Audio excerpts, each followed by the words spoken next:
일반적으로 선물을 주고 받으면서 기쁘고 즐거워야 할 성탄 시즌이지만은 화재 속에서 가족을 잃었거나 인큐베이터 속에서 어린 피부치를 먼저 보내야 했던 가족들에게 있어서는 정말로 지옥과도 같은 그러한 아픔의 시간들일 것입니다.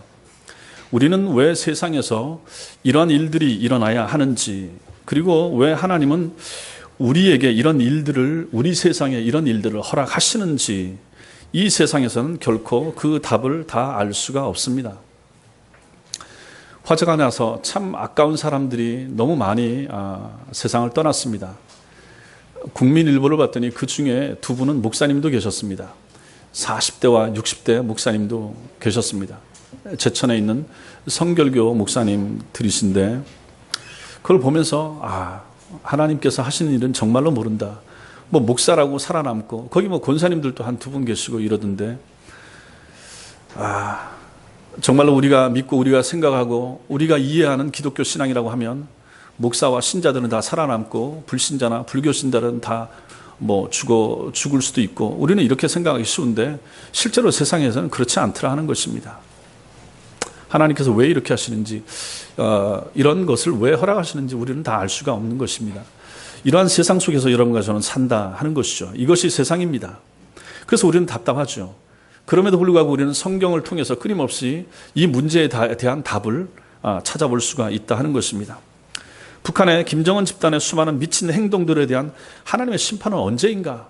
얼마나 많이 기도하는가? 얼마나 이 땅에 있는 기독교인들이 북한 정권의 붕괴를 위하여, 남북 통일을 위해서 얼마나 많이 기도했는가? 얼마나 많이 기도하고 있는가? 앞으로 또 우리는 얼마나 고민하면서 숨죽여하면서 저들 때문에 긴장하면서 우리는 기도해야만 하는가? 오늘날 교단과 신학교와 교회들 속에서 일어나는 숱한 우리를 부끄럽게 만드는 일들은 또 무엇인가? 교회 추문들, 교회가 속해 있는 신학교에 있는 그러한 일어나는 많은 일들, 그것들 때문에 신문지상에 오르내리는 그러한 많은 목사와 장로와 권사님들, 이런 걸 생각하면서 또 그런 악행들을 행하는 사람들에 대한 하나님의 판단은 무엇인가? 왜 하나님은 가만히 계시는가? 왜 금방금방 하나님께서는 징계하시지 않는가? 왜 우리 마음과 같지 않은가? 하는 것에 대한 고민, 이것은 늘 우리 속에 있다 하는 것입니다. 이런 문제를 대면하면서 살아가는 우리에게 오늘 이 본문의 말씀이 그에 대한 답의 일부를 제공한다, 저는 그렇게 생각을 합니다. 소위 오늘 가라지 비유로 불려지는 오늘 말씀이 우리에게 주는 진리가 있습니다. 그 진리의 말씀 속에서 우리는 이러한 교회와 세상에 나타나는 이러한 불의한 이러한 일들에 대한, 악한 일들에 대한, 재난에 대한 이러한 답을 어느 정도는 찾을 수 있다라고 생각합니다. 먼저는 오늘 이 가라지 비유의 내용을 좀 생각해 볼 필요가 있습니다. 주님께서는 오늘 이 말씀을 시작하시면서 24절에서 천국은 좋은 씨를 제 밭에 뿌린 사람과 같다라고 비유를 시작하십니다. 여기서 무엇과 같다라고 할 때 비교되는 것은 좋은 씨를 제 밭에 뿌린 사람이라기보다는 이 비유 전체의 내용이라고 봐야 됩니다. 그런데 사람들이 잘 때 원수가 와서 곡식이 뿌려진 위에 가라지를 덧뿌리고 갔습니다. 여기 나타나는 가라지라고 하는 것은 글쎄 우리나라 환경에서는 잘 알기 어렵지만은 독보리라고 하는 것인데, 모양은 곡식하고 거의 비슷하게 생겼습니다. 밀이나 곡식과 거의 구분이 되지 않고 이삭이 여물 때 비로소 구분을 할 수 있게 되는데, 이때쯤 되면 이미 그 밑에 뿌리는 깊게 내려가서 밀뿌리들하고 같이 엉켜가지고 그때는 뽑아낼 수가 없게 될 정도로 되는 것, 이것이 바로 가라지, 독보리가 되는 것입니다. 혹이라도 농부가 이 가라지를 알아보고 뽑으려고 했다가는 곁에 같이 엉켜 있기 때문에 멀쩡한 알곡까지, 곡식까지 같이 뽑히게 되기 때문에 경험이 많은 농부들은 뽑지 않고 가만히 내버려 둔다고 합니다. 그래서 당시 사람들 중에서는 다른 사람들을 협박할 때 네 밭에 내가 가라지 확 뿌려버릴 거야, 이렇게 이제 협박하는 일도 있었다고 합니다. 그 뿌리게 되면 농사를 다 망치게 되니까요. 그래서 실제로 당시에 로마 법은 이러한 행위를 금지하는 법까지 만들었을 정도로, 그렇다면 그런 일들이 상당히 있었다 하는 것을 우리가 알 수 있게 될 것입니다. 그러므로 지금 주님의 이 비유를 듣고 있는, 둘러서 있는 이런 무리들은 지금 예수님께서 이 비유, 가라지 비유를 말씀하실 때 아하, 이게 무슨 뜻이다 하는 것을 이 사람들은 우리보다 훨씬 분명하게 이해를 하는 거죠. 우리는 뭐 지금 농사를 하고 있지 않고 농사에 대해서도 잘 모르고 하기 때문에 그렇지만 그 당시에 농경과 목축 사회에서는 이것을 이해하는 것이 어렵지 않았다 하는 것입니다. 알곡이 있고 이제 가라지를 덧뿌리게 됐을 때 그 농사는 다 망치게 되는 그 일에 대해서 이 사람들은 훨씬 더 잘 이해를 했던 것입니다. 자, 오늘 그래서 비유 보시면 농사가 엉망이 되어버렸다는 것을 알게 된 집 주인의 종들이 와서 27절처럼 말합니다. 27절 같이 읽겠습니다. 시작. 집 주인의 종들이 와서 말하되 주여 밭에 좋은 씨를 뿌리지 아니하였나이까? 그런데 가라지가 어디서 생겼나이까? 예. 이 질문은 뭡니까? 왜 밭이 이 모양이 되어버렸습니까? 이렇게 되는 거죠. 우리가 하는 말로 만들면 이제 이게 딱 이렇게 되는 것입니다. 왜 세상이 이 모양입니까? 왜 하나님이 살아계시면 이런 일이 생깁니까? 왜 선하신 하나님이 계신데 세상에서 이런 악한 일이 많이 생깁니까? 하고 묻는 거나 비슷하다 하는 것입니다. 이러한 불행이 일어나는데 하나님은 왜 침묵하십니까? 하고 묻는 거나 똑같은 거죠. 아니면 교회가 왜 이 모양이 됐습니까? 왜 거룩한 하나님에게 성령이 계신데 왜 교회가 이렇게 시끄럽습니까? 이렇게 물을 수도 있는 것입니다. 그러자 주인이 말합니다. 원수가 이렇게 했구나. 원수가 이렇게 했다. 주인은 왜 이런 일이 일어났는지 분명히 알고 있습니다. 농사가 이렇게 된 것은 자연적인 결과가 아니라 농사를 망치려고 하는 원수가 한 짓 때문에 그렇다라는 것이죠. 원수는 아주 적극적으로 밤에 와서 가라지를 뿌려놓고 간 것입니다. 사람들 잘 때. 우리가 사는 세상의 혼란, 자연재앙, 파괴로 인한 여러 가지 고통들, 죄가 증가하고 죄인들이 악을 많이 저지르는 것들, 이 모든 것들의 배후에 무엇이 있습니까? 사탄이 있는 것입니다. 자기 목숨을 죽이는 그러한 자살하는 행위들, 그 다음에 이 땅에 일어나는 그러한 동성애라든지 말도 안 되는 악한 일들, 이 모든 것들의 배후에 무엇이 있는가? 가라지가 뿌려졌다. 원수가 와서 가라지를 덧뿌렸다. 마귀가 와서 약한 씨앗을 세상 가운데 뿌렸다라는 것입니다. 죄로 인한 타락과 그로 인한 끊임없는 불행과 고통이 우리가 사는 세상을 뒤덮고 있는 것입니다. 그래서 우리는 세상에 악한 일들이 많이 일어나고 해도 이것이 끝이 아니라는 걸 압니다. 세월호가 끝났다고 해서 또 다른 불행이 안 일어납니까? 의정부 쪽에서 저렇게 화재가 나서 많은 사람들이 죽었지만 그러고 나서 얼마 지났다고 또 이런 일이 일어납니까? 시스템의 문제, 정치가의 문제, 나라의 뭐가 문제, 그렇게 다 말할 수가 없죠. 뭐 선진국이라고 그런 일이 안 일어납니까? 선진국이나 후진국이나 참 말도 안 되는 그런 많은 사람들이 세상을 떠나는 그러한 일들이 미국에서는 총기 사고가 얼마나 자주 일어납니까? 다 해결 못합니다. 세상에선 그 답을 찾을 수가 없습니다. 그 어느 왕, 그 어느 대통령이라고 해도 이에 대한 답을 가지고 올 수 없다 하는 것입니다. 오늘 말씀해 보니까 뭐라고 말합니까? 종들이 우리가 가서 이것을 뽑기를 원하십니까? 라고 묻는 이 종들을 보십시오. 이들의 말은 그들이 얼마나 무지하고 얼마나 성급한 열정을 가지고 있는가를 우리에게 잘 보여줍니다. 때때로 우리가 이렇게 말하죠. 왜 하나님은 이런 꼴을 보시고도 심판하지 않으시는가? 왜 침묵하시는가? 우리가 묻는 질문이나 비슷하다 하는 것입니다. 그럴 때 주인이 뭐라고 말합니까? 오늘 말씀해 보니까 가만두라. 가라지 뽑다가 곡식까지 뽑을까 염려하노라. 이렇게 답을 주십니다. 둘 다 추수 때까지 함께 자라게 두어라. 추수 때에 내가 추수꾼들에게 말하기를 가라지는 먼저 거두어 불사르게 단으로 묶고 곡식은 모아 내 곡간에 넣으라. 이렇게 말씀하시겠다 합니다. 가만히 두라라고 하는 의도는 가라지와 밀이 아직은 구분하기도 어렵고 구분할 수가 있다고 해도 아까 말씀드린 것처럼 뿌리가 서로 얽혀 있기 때문에 하나 뽑으려고 하다가 가라지 뽑다가 알곡까지 뽑게 되기 때문에 가만히 내버려 둬라. 이렇게 말씀하고 계시다라고 하는 것입니다. 이거 왜 가만히 내버려 둡니까? 왜 악을 가만히 내버려 둡니까? 곡식 때문입니다. 곡식을 보호하기 위해서 가만히 내버려 두라 말씀하시는 것입니다. 마지막 추수 때가 오면 그때는 분명히 구분이 되기 때문에 가라지는 그때 완전히 분리해서 땔감으로 불쏘시개로 사용하려고 집어넣고 곡식은 곡간에 거두면 되기 때문에 그때까지 가만히 내버려 두자 이렇게 말씀하시는 것입니다. 자, 이 비유의 해석을 우리가 볼 필요가 있습니다. 36절에서 36절 같이 읽겠습니다. 36절 시작. 이에 예수께서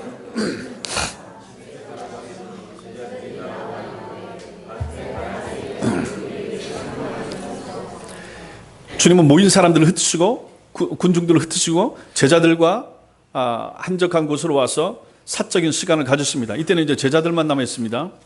이때 제자들은 가라지 비유를 좀 설명해 달라. 그게 무슨 뜻인지 못 알아들었습니다. 좀 설명 좀 해 주십시오. 이렇게 말합니다. 그래서 주님께서 이 비유를 풀어서 이제 설명을 해 주십니다. 7개의 이제 비유를 1:1 방식으로 이렇게 설명을 해 주십니다. 좋은 씨를 뿌리는 이는 인자, 곧 주님 자신이라. 밭은 세상이라. 여기서는 씨 뿌리는 자, 곧 인자가 그 밭의 주인이라 하는 의미가 담겨 있죠. 그는 그 곳에 대해서, 그 밭에 대해서 주권을 행사하는 주인이고 그곳에서 자신의 작물을 경작하고 있습니다. 그가 뿌리는 씨는 어떤 씨입니까? 좋은 씨입니다. 좋은 씨, 그건 뭡니까? 천국의 아들들이라. 천국의 아들들이 뭡니까? 성도들이고 택한 백성들이라 하는 것입니다. 좋은 씨를 뿌렸습니다. 그분은 자신의 밭에 천국의 자녀들을 두루두루 뿌리신 것이죠. 온 세상에 하나님의 백성들을 흩어 심으신 것이죠. 가라지는 악한 자의 아들들인데 이게 누굽니까? 불신자를 가리키는 거죠. 불택자를 가리키는 거죠. 하나님의 자녀가 아닌 모든 사람들은 다 여기에 해당되고 이 사람들은 마귀의 자식이라 이렇게 부를 수 있습니다. 이러한 가라지를 뿌린 그 주체가 누굽니까? 원수죠. 그 원수는 마귀입니다. 추수 때는 언제입니까? 세상 끝이라 라고 말합니다. 추수꾼은 누굽니까? 천사들이라 이렇게 표현합니다. 이 자체로 비유가 명확하게 어렵지 않게 드러납니다. 근데 이 비유의 초점은 추수 때에 맞춰져 있습니다. 지금이 문제가 아닙니다. 추수 때입니다. 지금은 완전하지 않은 때입니다.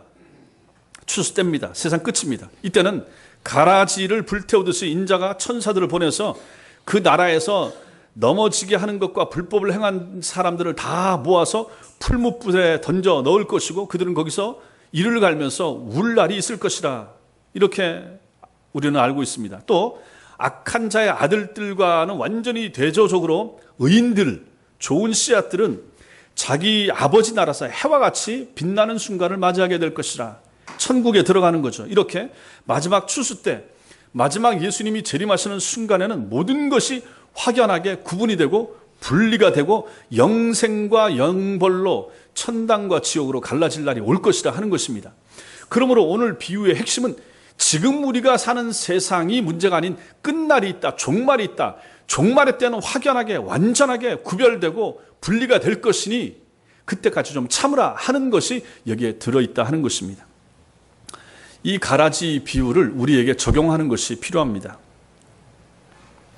밭은 세상이요 라는 말씀에서 세상이 중요합니다. 세상을 어떻게 이해하느냐에 따라서 두 가지로 적용을 할 수가 있습니다. 먼저 세상을 말 그대로 세상, 우리가 사는 이 온 세상, 전 세계 세상 이렇게 볼 수도 있습니다. 또 하나 이 세상을 교회로 볼 수도 있습니다. 이 두 가지 다 적용이 가능하다라고 생각을 합니다. 먼저 여기 나오는 주님이 말씀하시는 이 세상 38절 같이 읽겠습니다. 38절 시작. 밭은 세상이요 좋은 씨는 천국의 아들들이요 가라지는 악한 자의 아들들이요. 여기 말하는 이 세상을 가지고 우리가 사는 세상, 신자와 불신자가 사는 세상으로 적용을 해보자 하는 것입니다. 24절에서 천국은 좋은 씨를 제밭에 뿌린 사람과 같으니 라고 말씀했습니다. 제밭입니다. 제밭은 온 세상이 다 주님의 소유라라고 하는 것이죠. 제밭입니다. 자기 밭입니다. 온 세상 자체가 다 예수님의 밭입니다. 예수님의 땅입니다. 세상의 그 어떤 영역도 주님께서 당신의 소유라고 주장하지 못할 영역은 이 땅에 단 한 평도 존재하지 않는다 하는 것입니다. 심지어 북한 땅, 러시아 그 어느 곳이라 한다 할지라도 거기도 다 주님의 통치하시는 주님의 땅이라 하는 것입니다. 세상은 주님의 영역과 마귀의 영역으로 나뉘어 있는 것이 아닙니다. 세상은 하나님의 창조물이고 하나님의 밭입니다. 원수인 마귀는 주님의 밭에 몰래 들어와서 가라지를 뿌려놓은 것입니다. 세상이 신자만으로 구성되어 있는 것이 아니라 하는 것을 우리는 잘 압니다. 많은 불신자들이 신자들과 함께 같이 살아가는 곳, 그것이 바로 이 세상이죠. 그래서 우리는 불신자들과 똑같은 공기를 마시면서 삽니다. 불신자들과 똑같은 음식을 먹고 같은 고속도로를 달리고 같은 집에 옆집에 이웃으로 살고 같은 학교를 다니고 같은 상점에서 물건이나 이런 거 사고 그러면서 우리는 살아갑니다. 이렇게 우리와 함께 살아가는 이런 불신자들의 기원이 어디인가? 이 불신자들은 어디서부터 생겼는가? 어딥니까? 당연히 우리는 에덴 동산에서 그 답을 찾을 수가 있죠.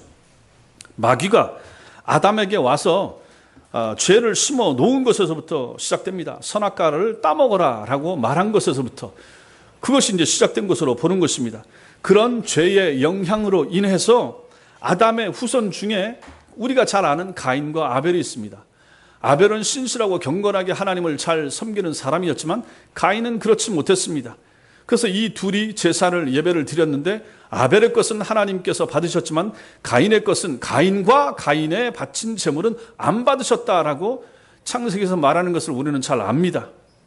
이 가인이 바로 이러한 불신자의 시조라고 우리는 충분히 그렇게 설명을 할 수가 있는 것입니다. 마귀의 의도와 목적은 이렇게 해서 신자들을 미혹하고 신자들을 넘어뜨리고 그들의 믿음을 무너지게 하고 하나님의 나라의 성장을 방해하는 것, 이것이 바로 마귀가 사람들을 통해서 이 땅에 가라지를 뿌린 것을 통해서 하는 일이라 하는 것입니다.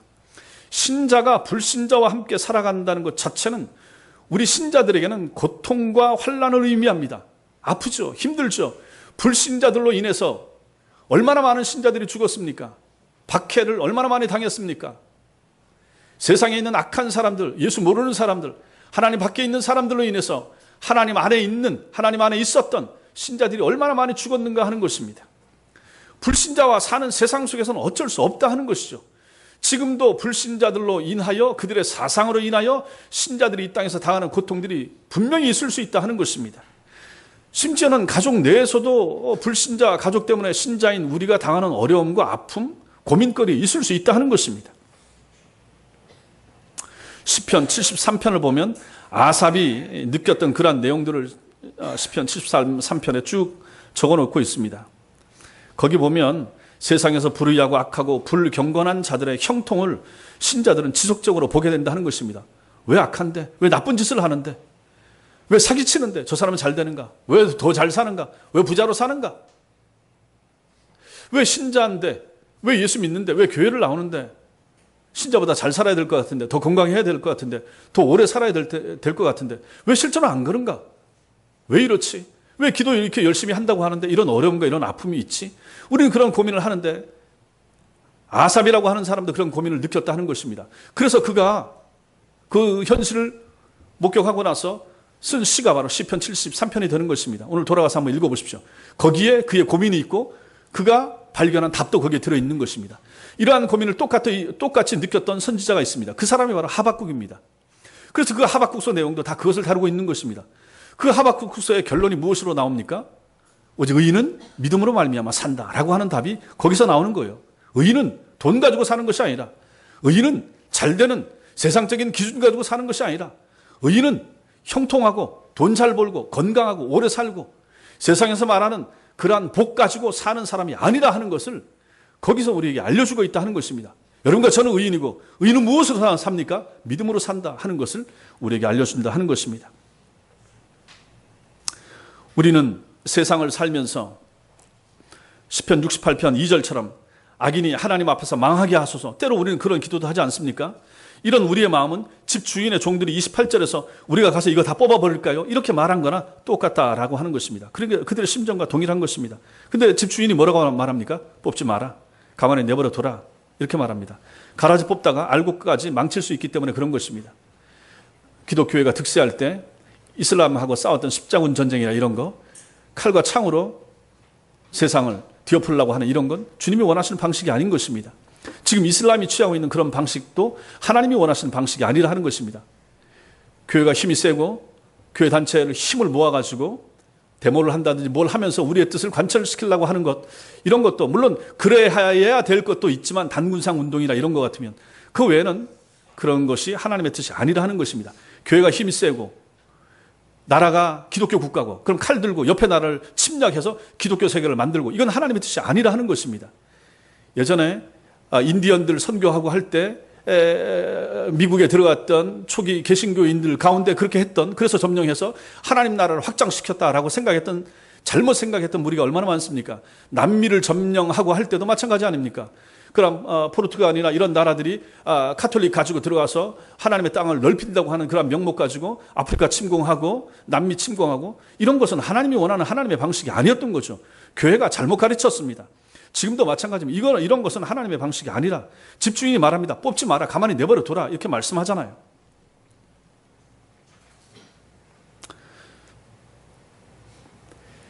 가라지를 뽑다가 알곡까지 망칠 수 있기 때문에 주님께서 그걸 금지하고 있다. 그래서 주님은 이 비유에서 성급하지 말고 세상 끝날인 추수 때까지 기다리라, 이렇게 가르치고 계신 것입니다. 주님께서 천사들을 보내어 심판하실 날 모든 넘어지게 하는 것들과 불법을 행하는 자들을 거두어서 풀물불에 던질 날이 오는데, 그때까지 가만히 내버려 두라 하는 것입니다. 우리가 그렇게 기도한다고 해서 금방 세상이 절단나고 김정은이 한 번에 무너지고 그런 날이 오게 될 수도 있겠지만, 지금 당장은 그렇지가 않다 하는 것입니다. 세상에서 일어나는 악과 불행 같은 거 없게 해주세요. 다시는 이런 불행이 우리나라 안 생기게 해주세요. 자연재앙, 지진, 화산 안 터지게 해주세요. 생기지 않게 해주세요. 실제로 그런 기도를 우리가 하고는 있지만, 그것이 우리가 그렇게 기도한다고 해서 안 일어나는 것은 아니라 하는 것입니다. 오히려 성경을 보면 말세에, 징조에 그런 일이 더 빈번하고 더 자주 일어나는 것이 오히려 정상적이라고 하는 것을 성경은 우리에게 가르쳐주고 있는 것입니다. 이러한 때에 우리가 가져야 될 것은 그럼에도 불구하고 하나님을 향한 믿음과 신앙이 흔들리지 않는 것이라 하는 것입니다. 우리의 믿음을 지키고 우리의 선하신 하나님만을 끝까지 믿고 순종하는 삶이 여러분과 저에게 필요하다 하는 것을 우리 또다시 확인하게 되는 것입니다.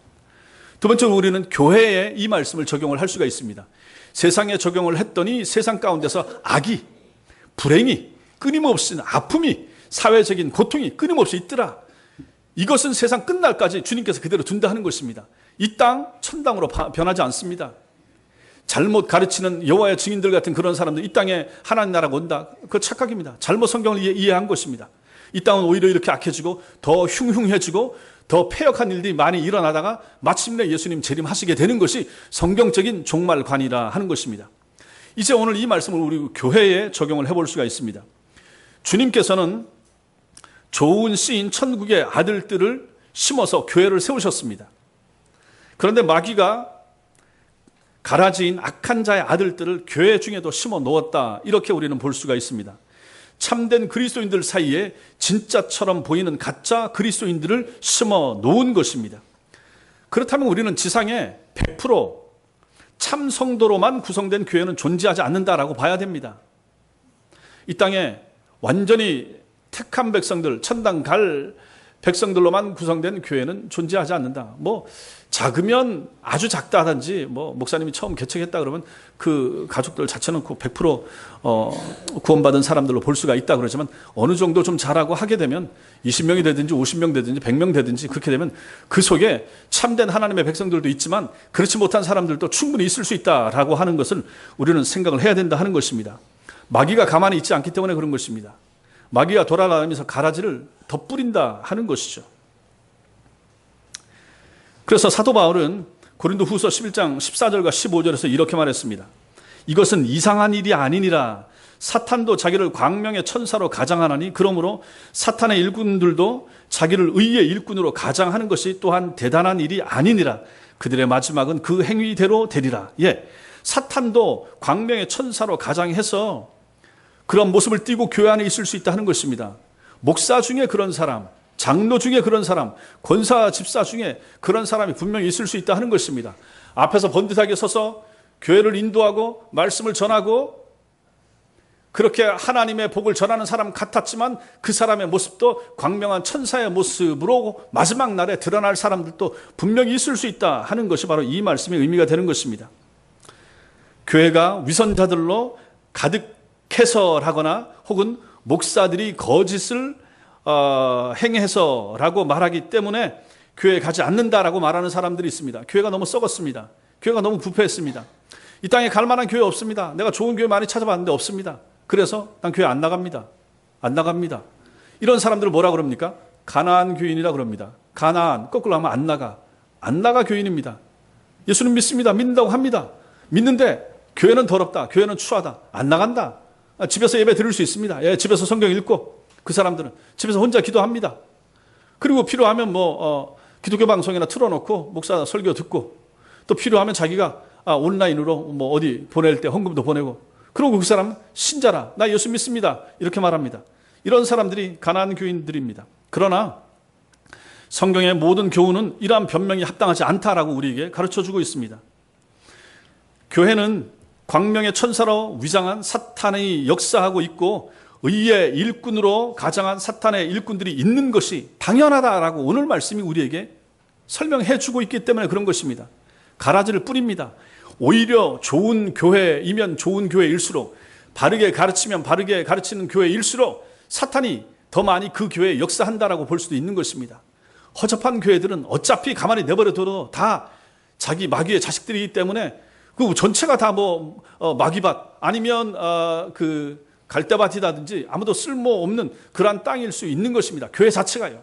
이단들이나 사이비들은 다 그렇다고 볼 수가 있는 것입니다.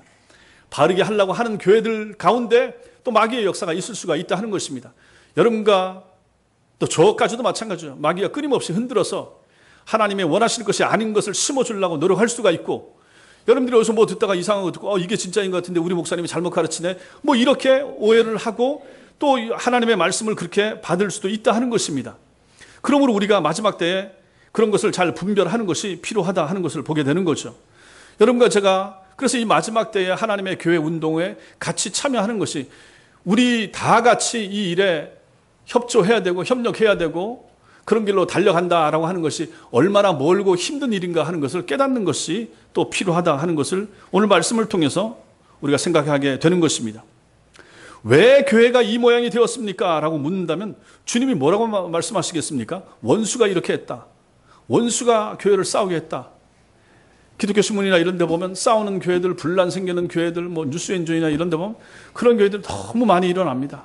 말도 안 되는 일 가지고 싸우고 한 강대상에 2명의 목사가 올라가 있기도 하고 그런 일들이 생깁니다. 왜 이런 일이 생깁니까? 왜 하나님의 교회가 이렇게 돼야 됩니까? 그럼 오늘 성경에서 뭐라고 답합니까? 마귀가 그렇게 했구나. 원수가 가라지를 뿌렸구나.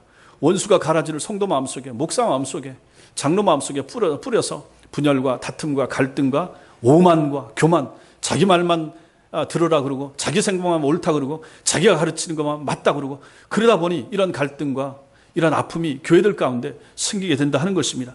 그러므로 여러분과 저는 이러한 오늘날 교회나 세상은 아까 했고 오늘날 교회, 교단 이런 가운데 이런 일들이 생기는 것을 안타까워하면서 그런 일들이 벌어지지 않기를 기도해야 되지만 그런 일들이 생기는 것을 보면서 이것이 성경 말씀대로 그렇게 되는구나라고 또 이해하고 생각하는 것도 필요하다 하는 것입니다.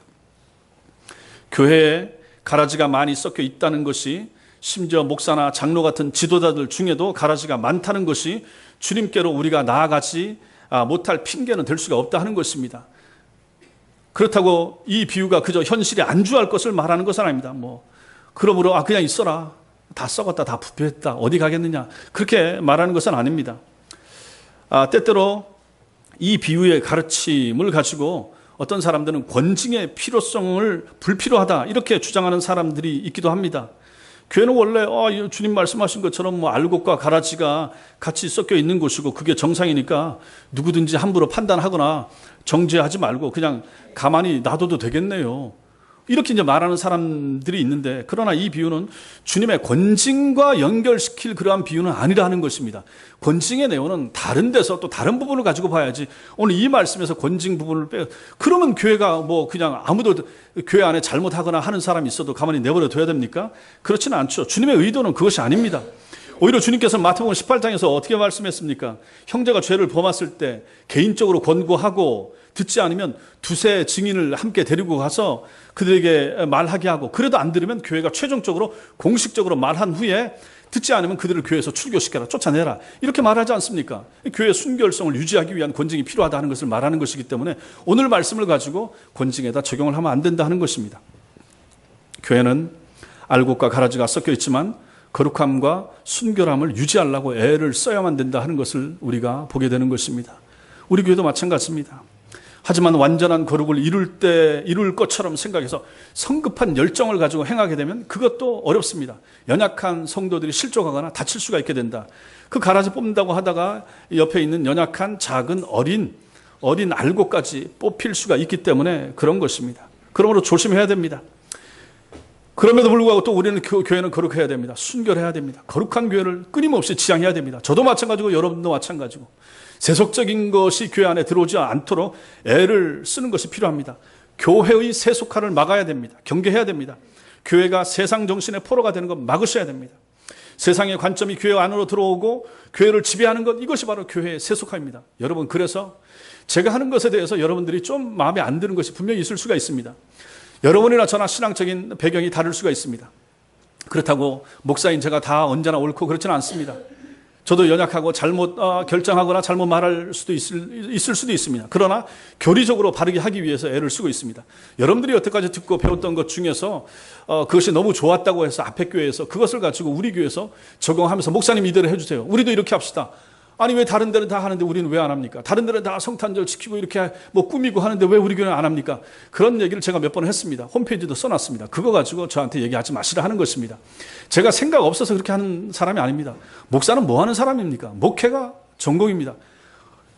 목회가 지금까지 제가 신학교 가서부터 지금까지 28살에 신학교 가서 지금 52 될 지금까지 제가 해온 것이 바로 그 부분에 관한 것입니다. 성경을 읽고 배우고 공부하고 어떻게 교회를 세워야 되는가, 어떻게 바른 교회를 추구해야만 되는가를 생각하고 달려온 것입니다. 그러므로 여러분들이 한두 번 보고 다른 교회에서 본 걸 가지고 우리도 이렇게 합시다. 이거 좋은데 왜 우리는 안 합니까? 라고 말하지 마시라 하는 것입니다. 좀 기다려 보시면서, 두고 보시면서 제 설교 들으면서 같이 공부하면서 지내다 보면 그런 부분이 해결될 부분들도 있고 또 제가 잘못 생각하거나 한 부분들도 있을 수 있습니다. 그러면 저도 고칠 것이죠. 그러므로 이 교회의 이러한 것을 잘 지키는 것이 필요한데 그래서 필요한 것이 바로 교회의 세속화를 막아야 된다. 다른 교회에서 그거 했더니 잘 되고 교인들이 많이 모이고 그래서 우리에게 도입하자고 하는 것은 저는 하지 않겠다 하는 것입니다. 그렇게 하려고 했으면 여러 가지 했죠. 여러 프로그램 했죠. 그랬으면 지금보다 성도들도 더 모였을 것입니다. 그러나 바른 교회, 순수한 교회, 순결한 교회, 종교교육자들이 지켜오고자 했던 교회, 청교도 사람들이 가르치고 꿈꿨던 교회의 모습은 그런 것들이 아니었기 때문에 저는 그것을 배제한다 하는 것입니다. 교회가 세상 정신의 포로로 되는 것을 저는 원치 않는 것이죠. 덜 모여도 덜 성장해도 성장이 더뎌도 교회의 세속화는 막자 하는 것입니다. 완벽하게 저도 못합니다. 그럼에도 불구하고 애써보려고 한다 하는 것입니다. 교회가 거룩을 포기하고 크기를 추구하는 것이나 크기를 가지고 열매로 착각하는 것, 그리고 교회 속에서 직분을 세상의 벼슬쯤으로 생각하는 것, 이런 것이 다 교회의 세속화가 되는 것입니다. 이것을 저는 추구하지 않는다 하는 것입니다. 제가 하는 것이 다 옳지는 못해도 저는 바른 방향으로 가고 있다라고는 최소한 생각하고 가는 것입니다. 하나님과 하나님의 말씀이 아닌 돈, 미디어, 프로그램과 방법론들을 믿고 따라가는 것, 이것이 다 바로 교회의 세속화라 하는 것입니다. 국민일보 밑에 광고란을 보십시오. 다 교회의 성장, 교회의 부흥, 이것을 위한 숱한 광고와 숱한 프로그램들이 얼마나 많이 나타납니까? 때때로 저도 마음이 흔들리죠. 저거 한번 해볼까? 저 책 한번 배워볼까? 저 모임 한번 가보면 좀 나아질래나? 별별 것들이 다 있다 하는 것입니다. 그 모든 것들이 다 잘못됐고 옳지 않다라고 말하는 것은 아니지만 제 목회 방향은 그렇다라고 하는 것입니다. 세속화를 막겠다, 막아보겠다, 막고자 애를 쓰겠다 하는 것입니다. 또 하나 오늘 이 말씀에서 우리가 보게 되는 것은 시간의 문제입니다. 우리는 이 비유에 적용해서 또 하나 중요한 것을 생각해야 되는데 그것은 시간입니다. 세상 끝까지 기다리는 것이 중요하지만 인생 끝까지 기다려주는 것도 필요하다 하는 것입니다. 이건 제게도 적용을 해야 됩니다. 성도들의 연약한 신앙에 대해서도 제가 답답할 때가 있지만 기다려야 되는 거죠. 주님이 그렇게 하신 것처럼 저도 마찬가지라 하는 것입니다. 주님은 의인이 아니라 죄인을 부르러 오셨다라고 했습니다. 교회는 완성품들이 모이는 곳이 아닙니다. 그래서 교회가 어떨 때는 더 썩은 냄새가 진동하는 것처럼 보일 수도 있는 것입니다. 그 사람들을 정화시키고 그 사람들을 새롭게 만드는 것이 실제로는 교회가 해야 될 일이기 때문에 그런 것입니다. 그러면 교회에 대해서 착각하지 않아야 됩니다. 교회는 성화가 다 이루어진 사람들이 모인 곳이 아닙니다. 근데 보십시오. 성화는 시간이 요구됩니다. 제가 제 자신을 봐도 마찬가지로 여전히 이렇게 모자라다라고 생각할 때가 있는 것처럼 여러분도 여러분 자신에 대해서 그렇지 않습니까? 구원받았다고 생각하는데, 회심했는데, 분명히 세례도 받았는데 아직도 내가 이러한 생각을 하고 있는가? 아직도 이 정도밖에 안 되는가? 그 자기 자신에 대해서 답답해할 수가 있다 하는 것입니다. 성화는 시간이 필요합니다. 많은 시간이 요구될 수가 있다 하는 것입니다. 오늘 말씀 속에서도 우리는 그것을 보는 것입니다. 결실하기 전에는, 추수 때가 되기 전에는 무엇이 참 곡식이고 독보리인지 구분도 쉽지가 않습니다. 가라지인 것 같은 참 곡식이 있을 수 있고 참 곡식 같은 가라지도 있을 수가 있기 때문에 그렇다라는 것입니다. 참 곡식과 가라지는 결국 시간이 지나면서, 시간이 흘러야 각각 그 정체가 드러나게 될 것입니다. 참 곡식은 지금은 미숙하고 연약해서 넘어지기 잘하지만 시간이 흐르면서 점점 더 견고한 믿음으로 성장하고 성령의 열매를 온전하게 드러나는 삶으로 변화될 것입니다. 저도 마찬가지고 여러분도 마찬가지고. 그러므로 우리는 인내하면서 기다려줘야 됩니다. 남에 대한 평가, 판단, 정죄, 이거 정말로 조심해야 됩니다. 제 자신도 마찬가지고 여러분도 마찬가지고. 그 답답한 마음이 들면 엎드려야 됩니다. 기도해야 됩니다. 다른 사람을 향하여 기도해 줘야 됩니다. 그분을 향하여 기도해 줘야 됩니다. 그리고 기다려 줘야 됩니다. 주님이 우리를 기다려 주신 것처럼 우리도 기다려 줘야 됩니다. 지난 시간에 우리가 들었던 그 말씀처럼 우리는 10,000달란트를 탕감을 받았으면서도 100데나리온을 탕감, 빚진 사람을 용납해 주지 못하는 것 같은 그러한 어리석음, 그러한 무지, 그러한 불신앙, 그것이 우리에게 있어서는 안 된다 하는 것을 알게 되는 것입니다. 그래서 신앙생활에서는 시간이 중요합니다. 시간이 필요합니다. 답답하지만 기다려줘야 됩니다. 가장 답답할 사람은 목사이지만 그럼에도 불구하고 기다려줘야 됩니다. 하나님이 하신다 하는 것입니다. 그래서 사도 바울은 데살로니가전서 5장 14절에서 이렇게 권면합니다. 또 형제들아 너희를 권면하노니 게으른 자들을 권계하며 마음이 약한 자들을 격려하고 힘이 없는 자들을 붙들어주며 모든 사람에게 오래 참으라. 누구에게 하는 말씀입니까? 저에게 하는 말씀이고 여러분 개인에게 하는 말씀입니다. 나에게 혹시 어려움이 되고 상처를 주고 아픔을 주는 사람이 심지어 교회 안에 있다 한다 할지라도 기다려 주셔야 됩니다. 참아 주셔야 됩니다. 품어 주셔야 됩니다. 인내하셔야 되고 이해하셔야 됩니다. 이것이 주님의 뜻입니다. 우리를 향한 주님의 뜻이 이렇게 나타나고 있다 하는 것입니다. 사랑하는 성도 여러분, 가라지 비유는 하나님 나라와 관련하여 두 가지 교훈을 우리에게 전해주고 있습니다. 먼저는 개인적으로는 신자들, 공동체적으로는 교회를 공격하는 마귀의 역사가 있다 하는 것입니다. 하나님 나라의 아들들인 좋은 씨를 멸하려고 하는 적대적이고 적극적인 마귀의 세력과 그 마귀의 공격이 이 세상에는 어디서나 언제나 존재한다는 것입니다. 그래서 성도가 힘든 거예요. 신앙생활이 힘든 거예요. 아픈 거예요. 어려운 거예요. 기도하면 다 될 줄 알았는데, 기도하면 다 합격할 줄 알았는데 안 되더라 하는 것입니다. 기도하면 다 병이 금방금방 날 줄 알았는데 또 그렇게 가르치는 사람도 있는데 안 되더라 하는 것입니다. 기도하는데 열심히 해도 하나님께서 금방 안 들어주는 기도들도 있더라 하는 것입니다. 그런 것에 대한 착각이나 이런 것이 없어야 된다 하는 것입니다. 이 세상에는 마귀가 있기 때문이고 그 마귀가 우리를 공격하고 그 마귀가 우리를 아프게 하기 때문에 그렇다라고 하는 것입니다. 그리고 우리는 천국의 아들들과 악한 자의 아들들을 쉽게 구분할 수 없기 때문에 섣불리 판단해서는 안 되는 것입니다. 하나님께서 곡식과 가라지를 정확하게 가려서 심판하실 추수의 날까지는 참된 신자를 보호하기 위해서 성급한 열정으로 가라지를 뽑는 일을 하지 않으시는 것처럼 우리도 그래야 된다 하는 것입니다. 우리도 참아주고 인내하는 것이 필요합니다. 그럼 마지막 추수의 날에 추수꾼들은 어떻게 알곡과 가라지를 구별해내겠습니까? 천사들이 섞여있는 신자들 가운데, 교인들 가운데서 알곡과 가라지를 어떻게 뽑겠습니까? 언제나 그렇듯이 그들이 맺는 영적인 열매를 통해서 그것이 가능하다 하는 것입니다. 열매입니다. 열매를 통해서입니다. 가라지는 곡식과 비슷하게 생겼지만 결코 곡식 알갱이를 만들어내지 못합니다. 마지막에는 반드시 솎아냅니다. 키질을 해서라도 껍질은 다 버려내는 것입니다. 그것을 가지고 창고에 들이는 사람은 없다 하는 것입니다. 비록 잡초가 무성한 들판에 거기서 재배된다고 해도, 자란다고 해도 그 참 신자들은 열매를 맺게 마련이다 하는 것입니다.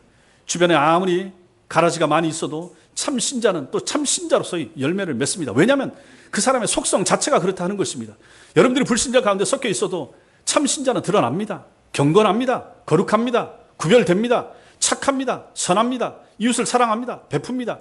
그것은 신자의 본성이 그렇기 때문에 어쩔 수가 없다 하는 것입니다. 그렇게 마지막 순간에 그것이 드러날 수밖에 없다 하는 것입니다. 영적인 세계도 마찬가지입니다. 악한 자의 아들들이 천국의 자녀들을 모방할 수는 있어도 진정한 의의를 이루고 그에 합당한 열매를 맺는 것은 불가능합니다. 천국의 자녀들은 그가 어디에 있든지 천국 백성다움을 잃지 않을 것이고 그 선한 열매를 맺으면서 살고야 말 것입니다. 이렇게 알곡과 가라지를 구분하는 것은 분명히 성품과 행실입니다. 지금 이 땅에서는 그것이 명확하게 드러나지 않습니다. 지금 이 땅에서 교회들도 마찬가지입니다. 교회가 커진다고 해서 크다고 해서 그 교회가 반드시 하나님 앞에서 알곡들만 모여진 교회라고 볼 수가 없습니다. 작다고 해서 하나님의 복이 하나님의 선하신 손길이 임하지 않는 교회라고 볼 수가 없다 하는 것입니다. 그 평가는 마지막 날에 주께서 하실 것입니다. 우리도 그에 대한 생각이 그래서 필요하다 하는 것입니다. 우리 천국의 자녀들은 악한 자의 자녀들이 훨씬 더 많이 살아가는 이 세상에서 삽니다. 그것이 현실입니다. 그러나 우리는 하나님의 보호와 하나님의 돌보심 아래 지금 살아가고 있습니다. 세상이 아무리 혼란하고 마귀가 아무리 성도에게 고통을 가져다 준다고 해도 우리 주님의 핏값으로 사내심을 받은 우리를 하나님께서는 결코 잃어버리지 않으실 것입니다. 하나님은 결코 여러분과 저를 포기하지 않습니다. 여러분과 제가 참 알곡인 한, 여러분과 제가 택한 하나님의 백성인 한 우리는 버림을 당하지 않습니다. 우리는 망하지 않습니다. 우리는 실패하지 않습니다. 우리는 저주를 받지 않는다 하는 것입니다.